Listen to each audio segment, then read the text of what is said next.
Hi everyone and welcome back to my channel. For today's video, I'm going to be sharing with you 22 books that I hope to read in 2022. I usually do one of these yearly TBR videos every year on my channel. Last year I tried to take it to a whole other level where I turned it into a whole series on my channel and I did a video for every genre and I picked out 10 books for each video, except for the horror genre in which I picked 15 books because it was a genre that I really wanted to prioritize reading in 2021. Unfortunately, the whole year in general, but especially with my reading, it just did not go to plan, so I probably didn't even read a quarter of the books that were on my yearly TBR for last year. So this year I thought we're going to keep it simple. I'll just pick out 22 books, and this is going to include all genres except for horror because, again, I would really like to prioritize reading that genre this year, so I am going to do a whole separate TBR video for some of the horror books that I hope to read, but every other genre will be included in this video. And another reason that I think I kind of went wrong with that TBR series was because I picked out a lot of books that I did not own yet, whereas in this video, all 21 books I own. There is only one book that I don't own, but I do have the physical copy with me because I got it from the library, so I'm hoping to read it within the next month or so. So I really have no excuse whatsoever as to why I would not finish all of these books before the end of the year, but knowing me, I'll maybe get to, I don't know, 3, so we will see, but I'm going to try my best. So without further ado, let's jump into the 22 books I hope to read in 2022. Starting off with the one book that I got from the library, we have The Assassin's Blade by Sarah J. Maas, which is very reflective because of its little plastic covering. This is the collection of novellas that goes along with the Throne of Glass series, which you guys know that I've been reading, and I just finished the 3rd book in the series, and I've been told that this collection of novellas is best to read before picking up Queen of Shadows, which is the 4th book in the series. So it seems like a good time to pick this book up. And while this is the only one of the Throne of Glass books that I'm putting on this TBR, I do actually hope to continue on reading the whole rest of the series in 2022. I was originally going to show you these in each genre, but I then realized that I pulled the books and stacked them in random order, so we're just going to jump around into the different genres. The next one we have is from the historical fiction genre, and that is All the Light We Cannot See by Anthony Doerr. This is a World War II novel that I believe is set in France, and all I really know about it is that we're following 2 separate characters. I think it's 2 different perspectives, and then we kind of see how their stories intertwine as the story progresses. I've heard so many great things about this, and I've definitely gotten more into reading like World War II novels, and I do enjoy books that are set specifically in France as well, so I'm pretty excited to give this one a read this year. The next 2 books are actually the 1st and 2nd in a duology, which normally when I'm talking about a series I wouldn't include more than one book in the series in one of these videos, but to be honest, I was struggling a little bit with coming up with all 22 books, so I decided I would just include both of them, and that is The Queen of the Tierling and then the sequel, which is The Invasion of the Tierling. I believe this is a duology, but now I'm starting to question if this was maybe turned into a trilogy or not, which I'd be really disappointed about because I'm much more motivated to actually pick this up knowing that I own all of the books and I can just jump straight into the sequel once I finish this one, but I'm pretty sure it's a duology. But it could be a trilogy, I really don't know.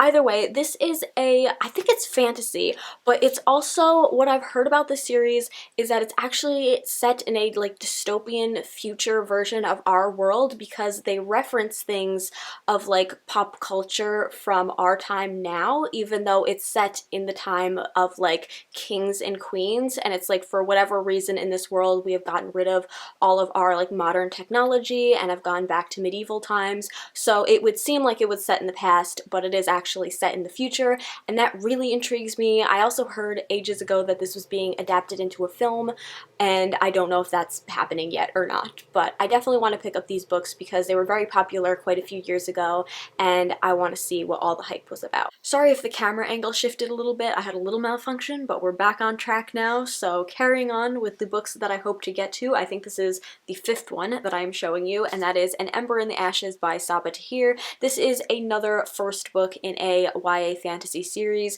This is another one that was very popular back on BookTube, like in 2015 maybe, when like I first started watching it. I remember this was one of the most popular books that I saw everybody reading, and so as per usual, the actual plot of this book has very much left my mind at this point, but what I do know is that this is set in a fictional country that is inspired by ancient Rome, I believe, and that really intrigues me. So I really want to pick this up and see what everybody was talking about many years ago, because I have not heard anybody talk about this book within the last like at least 3 years. Next up, we have one of two nonfiction books on this list, and that is The Devil in the White City by Erik Larson. From what I've heard about this book, it actually reads a lot like a fiction book, which very much sounds like my kind of book, because I do struggle a little bit with reading nonfiction and feeling like I'm reading like a textbook. So the fact that people specifically say that this reads kind of like a fiction book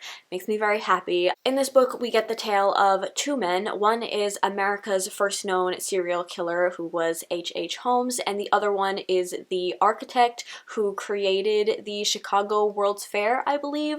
So if you don't know, H.H. Holmes actually did a lot of his killings during the first Chicago World's Fair, because a lot of the people that came to visit to go to the fair actually stayed at his hotel. So this tells the story of both of those guys. I am very intrigued by serial killers and learning about them, and in the least creepiest way possible, H.H. Holmes is one of my favorite serial killers to learn about, because he was very crafty in what he did. He was actually a very intelligent man, and he was strangely entrepreneurial in the way that he killed his victims, and all of that is just fascinating to me in the least creepiest way possible. So I'm very excited to pick up this book sometime this year. This is definitely one of the ones I remember having on my TBR for last year, and I just never got around to reading it, but hopefully this year will be the year. Next up, we have possibly the biggest book on my TBR, and that is Dune. So I watched the film for the first time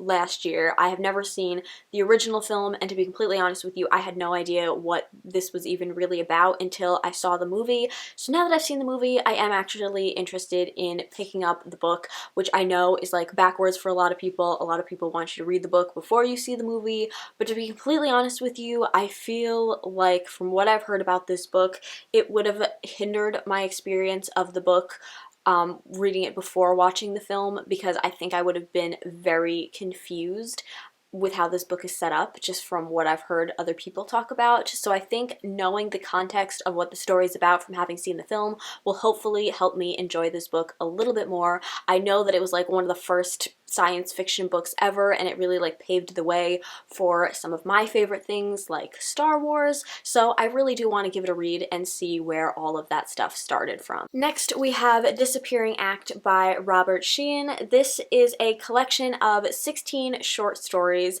To be completely honest with you, I have no idea what genre this book is going to be, if all 16 stories are going to be similar or if they're going to be drastically different in the different genres. I have no idea, but what I do know is that Robert Sheehan is one of my favorite actors. If you don't know him, he's probably most known for his role on the Misfits TV show, which I never watched, and it's not available on any of the streaming services that I have, so I am stuck to just watching whatever clips people put of it on YouTube.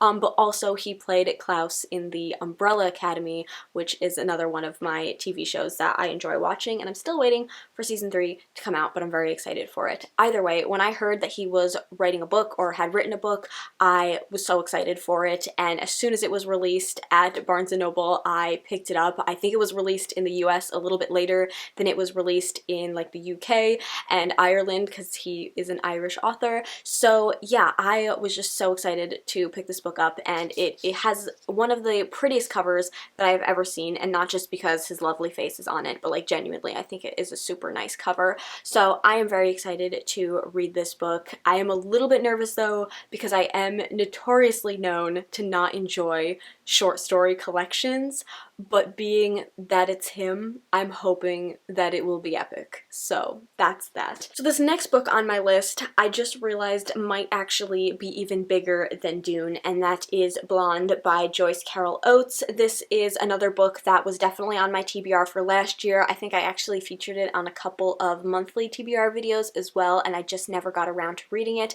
But this is the story of Marilyn Monroe, but it is a like fictionalized story of her life, so it is heavily inspired by her actual story, but I think the parts of like dialogue or things like that are obviously going to be fictionalized because we don't know what exactly they were talking about back then. So I am very excited to read this book. This is the 20th anniversary edition that I picked up from Barnes & Noble. This is another just like stunning cover of a book because, I mean, it's Marilyn, so of course it's stunning, but I'm really excited to read this. I'm very intrigued by her life, as tragic as it was, and I think I'm going to really enjoy this. Then we have another reasonably chunky book on this list. I don't know why I'm doing this to myself on purpose, but that is The Fountains of Silence by Ruta Sepetys.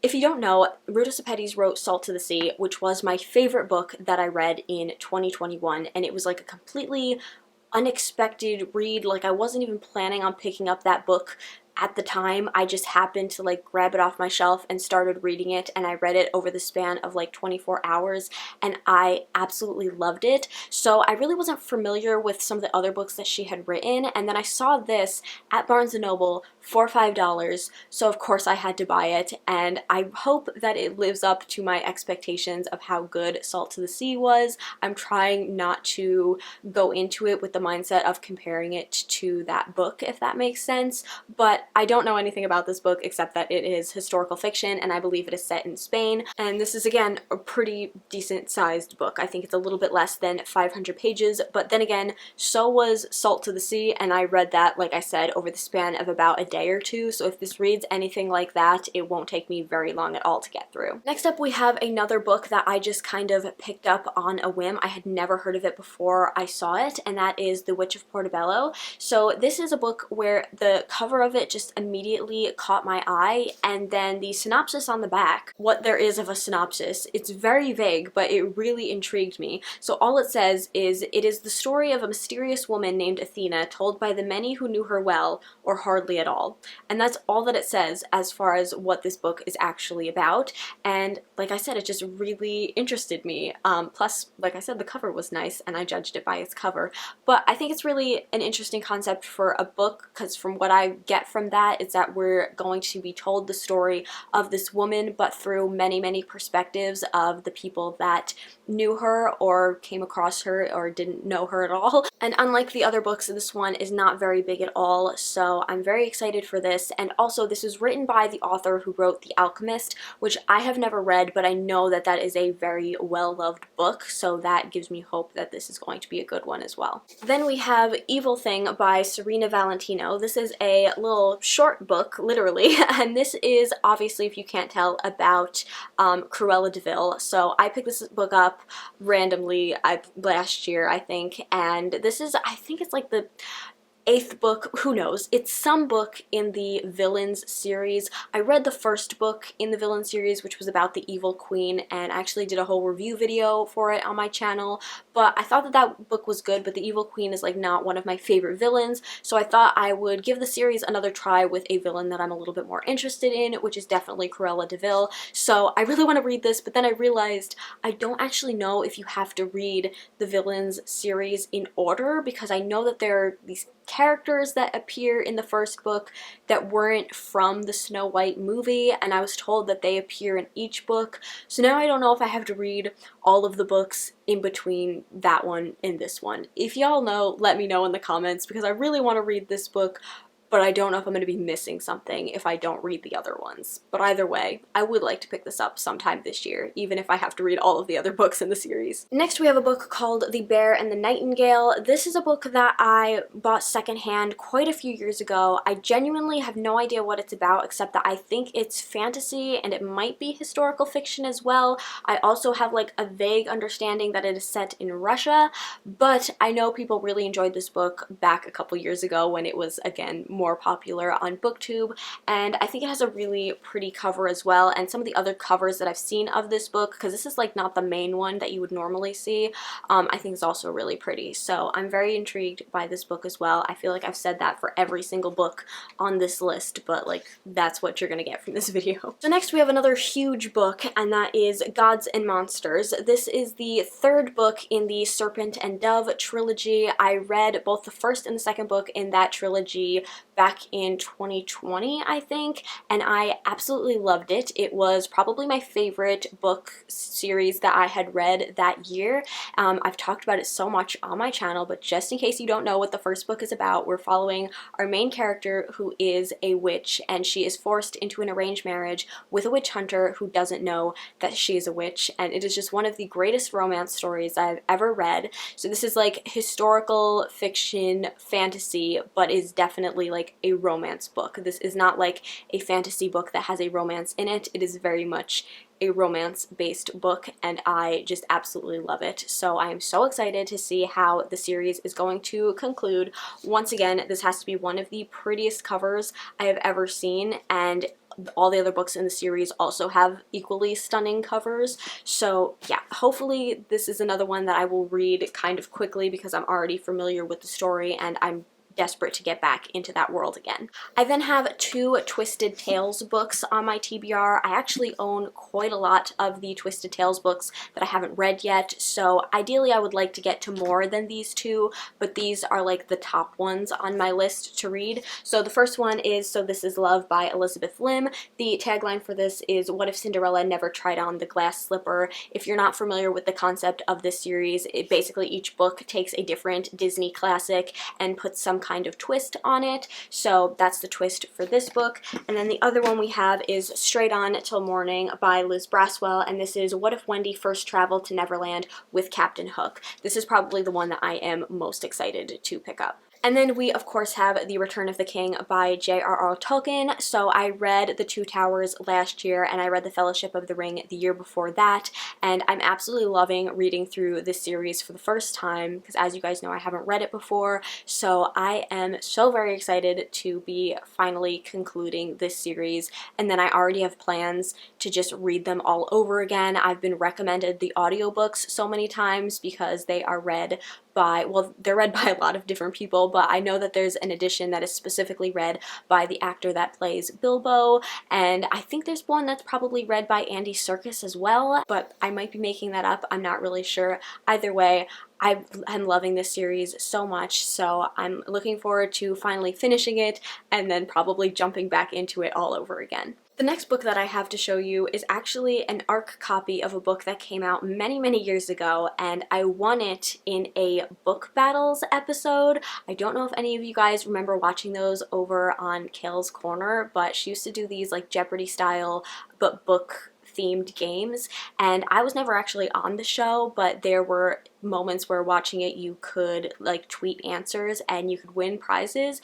and I actually won this book. So that is Unblemished by Sarah Ella, and I know this edition as well is also signed by her, but she is also a booktuber, and she actually like filmed her process of like writing this book and also the publishing process. Actually, I don't know if she filmed the writing process, but I know I remember watching her videos about the like publishing process of publishing this book, which I always think it's so interesting, like watching as a book is formed and then having it actually come out. But for some reason, after all these years, I still have not finished or even started reading this book, and at this point I think it's a whole trilogy, and she wrote another book, and now she has a Alice in Wonderland themed book coming out, so I really want to read her debut book so that I can go on and read the rest of her books that she has written, because all of them sound right up my alley. But this is a fantasy book. After all these years, I can't really remember what it's about, except that I think we're following a main character that has some kind of like blemish or deformity on her face, and that's basically what I remember about it. But I know I was so looking forward to reading it when it first came out, and then for whatever reason I just never ended up picking it up, even though I managed to win myself a copy of it. So this year will be the year that I will actually read it. Next up, we have possibly the only thriller on this TBR, which is kind of shocking, but that is One by One by Ruth Ware. In this book, we're following 8 coworkers as they go on like a little work trip to this rustic ski chalet in the French Alps, and then they end up being snowed in. The plot of this book kind of reminds me of a Shari LaPena book I read a couple years back that was called The Unwanted Guest or something like that. I don't know why I told that to you because it's kind of irrelevant, but anyways, I really enjoy Ruth Ware's other books. She's probably one of my favorite thriller authors, so I hope that this book lives up to my expectations for it. And then we have the only other nonfiction book on my TBR, which is Mere Christianity by C.S. Lewis. This is a book about Christianity, as you probably couldn't have guessed from the title, but this is a book that I never really had any interest in picking up until I started to notice, like on Goodreads and occasionally when people would read it on BookTube, that even people that read this book that weren't religious or weren't Christian still seemed to enjoy this book and give it a decent rating, which kind of surprised me. So that really intrigued me to find out what this book is actually about, like what is in this book, because to be honest, besides it's about Christianity, I don't really know what is going to be in this book.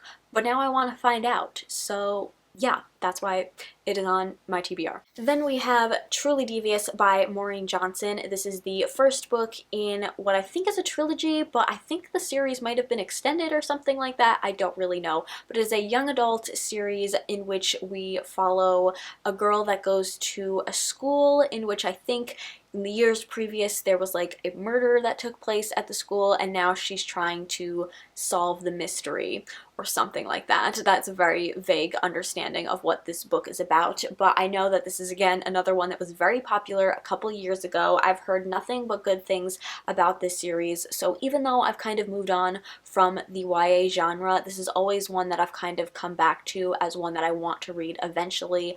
Again, I'm very impressed by the cover, this like shade of blue with the leaves and then the pop of orange. I think it's very pretty, so I would like to give this a read and see what I've been missing out on. And then the final book on my TBR, I really hope that this was 22 books and I did not miscount because that would be very embarrassing, but we have Next by Michael Crichton. So I have literally no idea what this book is about. It could be a thriller for all I know, to be honest, but if you don't know, Michael Crichton wrote the Jurassic Park series. So I absolutely love Jurassic Park. It's one of my all-time favorite books. I was not as keen on The Lost World, but I love Jurassic Park so much. So when I found this at my library book sale quite a few years ago for like $1 or $2, I just ended up picking it up because I wanted to see what his other books would be like. So I picked it up on a whim. I have no idea what it's about. From like the cover and like a vague recollection I have of maybe reading the synopsis at one point, it could be about like animal testing that goes wrong, or like some kind of animal experiment that goes wrong, which kind of just sounds like the plot of Jurassic Park, but honestly I really don't know. I could be completely off with that synopsis, but the book has deckled edges and that makes me happy. So I hope that this lives up to the expectation of Jurassic Park, but I also am aware that I didn't like The Lost World, so really I don't know what to expect going into this book. I just know that I want to read it because it's been sitting on my shelf for like 1,000 years. So this year I will read it, which is what I said about all of these books. But as I said at the beginning as well, we'll be lucky if I read maybe 5. So yeah, that brings us to the end of this video. I hope it wasn't too horribly long because it took me like over an hour to film, and I'm probably gonna get like 20 minutes maybe of usable footage out of this video. But nonetheless, let me know in the comments, have you read any of these books? Which ones were your favorite? Which ones do you think I should prioritize on this list? I hope you all enjoyed watching this video. If you did, please give it a thumbs up, subscribe if you haven't already, and I'll see you in my next one. Bye!